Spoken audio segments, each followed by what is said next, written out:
highly appreciate your presence with us today. We wish you all the best as you take on your critical work ahead. The global challenges we face today are monumental. The importance of American leadership and your personal leadership in this regard is fundamental and paramount.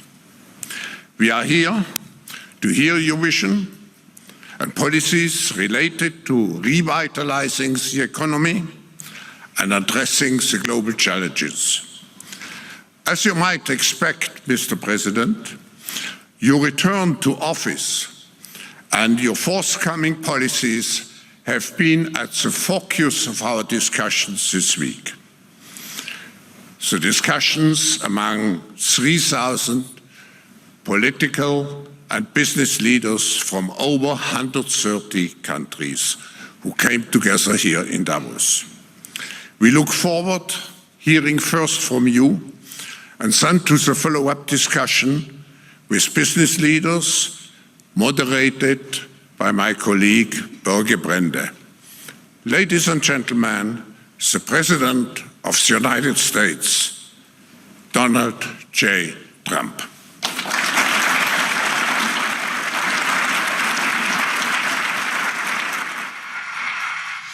Well, thank you very much, Klaus, and hello to everyone in beautiful Davos. This has been a truly historic week in the United States. 3 days ago, I took the oath of office and we began the golden age of America. The recent presidential election was won by millions of votes, and all seven, every one of them, all seven swing states. It was a massive mandate from the American people like hasn't been seen in many years, and some of the political pundits, even some of my so-called enemies, said it was the most consequential election victory in 129 years. That's quite nice. What the world has witnessed in the past 72 hours is nothing less than a revolution of common sense. Our country will soon be stronger, wealthier, and more united than ever before, and the entire planet will be more peaceful and prosperous as a result of this incredible momentum and what we're doing and going to do. My administration is acting with unprecedented speed to fix the disasters we've inherited from a totally inept group of people and to solve every single crisis facing our country. This begins with confronting the economic chaos caused by the failed policies of the last administration. Over the past 4 years, our government racked up $8 trillion in wasteful deficit spending and inflicted nation-wrecking energy restrictions, crippling regulations, and hidden taxes like never before. The result is the worst inflation crisis in modern history and sky-high interest rates for our citizens and even throughout the world. Food prices and the price of almost every other thing known to mankind went through the roof. President Biden totally lost control of what was going on in our country, but in particular with our high inflation economy and at our border. Because of these ruinous policies, total government spending this year is $1.5 trillion higher than was projected to occur when I left office just 4 years ago. Likewise, the cost of servicing the debt is more than 230% higher than was projected in 2020. The inflation rate we are inheriting remains 50% higher than the historic target. It was the highest inflation probably in the history of our country. That's why from the moment I took office, I've taken rapid action to reverse each and every one of these radical left policies that created this calamity, in particular with immigration, crime, and inflation. On day one, I signed an executive order directing every member of my cabinet to marshal all powers at their disposal to defeat inflation and reduce the cost of daily life. I imposed a federal hiring freeze, a federal regulation freeze, a foreign aid freeze, and I created the new Department of Government Efficiency. I terminated the ridiculous and incredibly wasteful Green New Deal, I call it the Green New Scam, withdrew from the one-sided Paris Climate Accord, and ended the insane and costly electric vehicle mandate. We're going to let people buy the car they want to buy. I declared a national energy emergency, and it's so important, national energy emergency to unlock the liquid gold under our feet and pave the way for rapid approvals of new energy infrastructure. The United States has the largest amount of oil and gas of any country on earth, and we're going to use it. Not only will this reduce the cost of virtually all goods and services, it'll make the United States a manufacturing superpower and the world capital of artificial intelligence and crypto. My administration has also begun the largest deregulation campaign in history, far exceeding even the record-setting efforts of my last term. In total, the Biden administration imposed $50,000 in additional regulatory costs on the average American household over the last 4 years. I have promised to eliminate 10 old regulations for every new regulation, which will soon put many thousands of dollars back in the pockets of American families. To further unleash our economy, our majorities in the House and Senate, which we also took along with the presidency, are going to pass the largest tax cut in American history, including massive tax cuts for workers and family, and big tax cuts for domestic producers and manufacturers.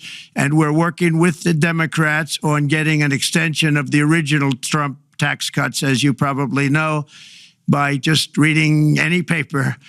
My message to every business in the world is very simple. Come make your product in America, and we will give you among the lowest taxes of any nation on earth. We're bringing them down very substantially, even from the original Trump tax cuts. But if you don't make your product in America, which is your prerogative, then very simply you will have to pay a tariff, differing amounts, but a tariff which will direct hundreds of billions of dollars and even trillions of dollars into our treasury to strengthen our economy and pay down debt. Under the Trump administration, there will be no better place on earth to create jobs, build factories, or grow a company than right here in the good old USA. Already Americans' economic, you can see this, I think, maybe even in your wonderful, wonderful room that you're all gathered together, so many of my friends, but Americans, the economic confidence is soaring like we haven't seen in many, many decades, maybe not at all. Upon my election, it was just announced that small business optimism skyrocketed by 41 points in a single month. That's the highest ever. There's never been anything like that. SoftBank has announced between a $100 and $200 billion investment in the U.S. economy because of the election result. And just 2 days ago, Oracle, SoftBank, and OpenAI announced a $500 billion investment in AI infrastructure. Other companies likewise have announced billions and billions and billions, adding up to trillions of investment in America, in the United States. And it's also reported today in the papers that Saudi Arabia will be investing at least $600 billion in America, but I'll be asking the Crown Prince, who's a fantastic guy, to round it out to around $1 trillion. I think they'll do that because we've been very good to them. And I'm also going to ask Saudi Arabia and OPEC to bring down the cost of oil. You got to bring it down, which frankly, I'm surprised they didn't do before the election. That didn't show a lot of love by them not doing it. I was a little surprised by that. If the price came down, the Russia-Ukraine war would end immediately. Right now, the price is high enough that that war will continue. You got to bring down the oil price. You got to end that war. They should have done it long ago. They're very responsible, actually, to a certain extent for what's taking place. Millions of lives are being lost. With oil prices going down, I'll demand that interest rates drop immediately, and likewise, they should be dropping all over the world. Interest rates should follow us. All over, the progress that you're seeing is happening because of our historic victory in a recent presidential election, one that has become quite well known throughout the world. I think a lot of things are happening to a lot of countries. They say that there's light shining all over the world since the election, and even countries that we aren't particularly friendly with are happy because they understand what there is a future and how great the future will be under our leadership. America is back and open for business. And this week, I'm also taking swift action to stop the invasion at our southern border. They allowed people to come in at levels that nobody's ever seen before. It was ridiculous. I decided and declared to do, and very, very importantly, a national emergency on our border, immediately halted all entry of illegal border crossers, of which there were many, and began promptly returning the illegal trespassers back to the place from which they came. That action, as you've probably seen, has already started very strongly. I've deployed active duty U.S. military and National Guard troops to the border to assist in repelling the invasion. It was really an invasion. We will not allow our territory to be violated. After 4 long years, the United States is strong and sovereign and a beautiful nation once again. It's a strong, sovereign nation. In addition, I'm pleased to report that America is also a free nation once again. On day one, I signed an executive order to stop all government censorship. No longer will our government label the speech of our own citizens as misinformation or disinformation, which are the favorite words of censors and those who wish to stop the free exchange of ideas and, frankly, progress. We have saved free speech in America, and we've saved it strongly. With another historic executive order this week, I also ended the weaponization of law enforcement against the American people and, frankly, against politicians, and restored the fair, equal, and impartial rule of law. My administration has taken action to abolish all discriminatory diversity, equity, and inclusion nonsense. And these are policies that were absolute nonsense throughout the government and the private sector. With the recent yet somewhat unexpected great Supreme Court decision just made, America will once again become a merit-based country. You have to hear that word, merit-based country. And I've made it official, an official policy of the United States, that there are only 2 genders, male and female. And we will have no men participating in women's sports, and transgender operations, which became the rage, will occur very rarely. Finally, as we restore common sense in America, we're moving quickly to bring back strength and peace and stability abroad. I'm also going to ask all NATO nations to increase defense spending to 5% of GDP, which is what it should have been years ago. It was only at 2%, and most nations didn't pay until I came along. I insisted that they pay, and they did, because the United States was really paying the difference at that time, and it was unfair to the United States. But many, many things have been unfair for many years to the United States.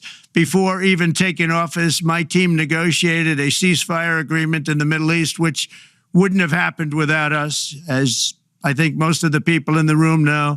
Earlier this week, the hostages began to return to their families. They are returning, and it's a beautiful sight, and they'll be coming in more and more. They started coming back on Sunday. Our efforts to secure a peace settlement between Russia and Ukraine are now hopefully underway. It's so important to get that done. That is an absolute killing field.